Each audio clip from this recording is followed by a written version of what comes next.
Hey guys, welcome to the Field of 68 YouTube channel. If you like what you see here, hit that subscribe button and you'll get more college basketball content just like this. They're now 18 and 12.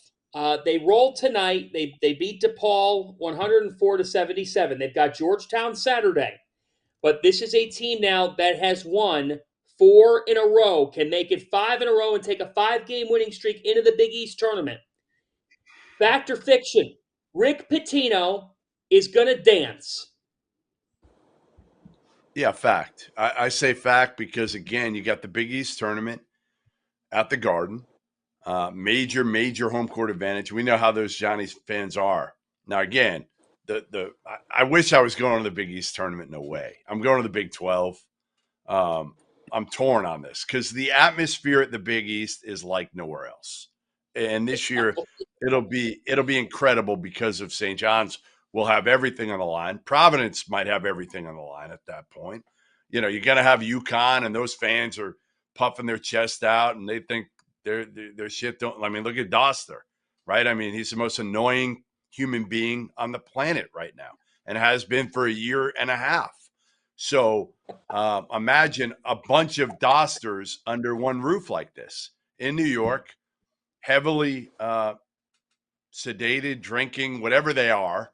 I mean, it's going to be super convenient when I go to New York or Philly. I mean, think about it. St. John's, Providence, and Seton Hall are all fighting to get in. Like, that's the coolest part of the Big East tournament right now. There's a lot on the line for, you know, the only shitty part is Tyler Kolek may not play or may not be healthy. I think they should sit him for the entire Big East tournament. I really believe that. I agree with you because if Marquette doesn't make the second weekend of the NCAAs, the season goes down as a disappointment. This is about Marquette making the Sweet 16 for the first time in over a decade. McCall, St. John's, just briefly here, all right? Their net is 39. They have 5 quad 1 wins, okay? They have 4 quad 2 victories. So they have some good marks. They've got a quad 3 loss, but like you look at Wake Forest, who was on the bubble. They got 1 quad 1 win. Colorado's on the bubble. They only got 1 quad 1 win. New Mexico's emerging near the bubble. They only got 2 quad 1 wins. St. John's has 5 of them. Is St. John's going to make the tournament, McCall? Yes. Because at the end of the day, there's a human being element in this whole deal, completely. Yes. And McCall, they're going to put Pitino in. Like he's going to end up with 21 wins. I just don't see how the committee leaves St. John's out.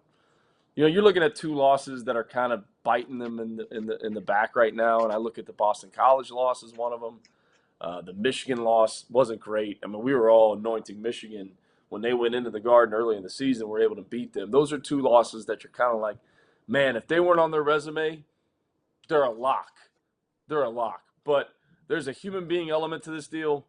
I think St. John's ends up with 21, 22 wins, and I think the committee is making sure Rick Pitino is going dancing with the Johnnies. Are you really going to pick Utah or Colorado or Pittsburgh over Rick Pitino and St. John's? Because you can justify anything. It's still a committee, Jeff. Right.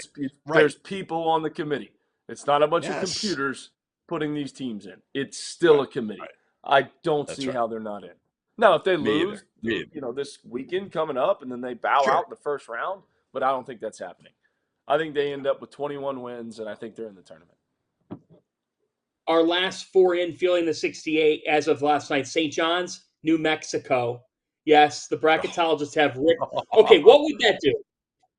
First what would that do? Baby. Would you go? I don't know if I'd go. I went to Dayton once. It's a long stretch anyway. To add Dayton to it makes it even longer for me.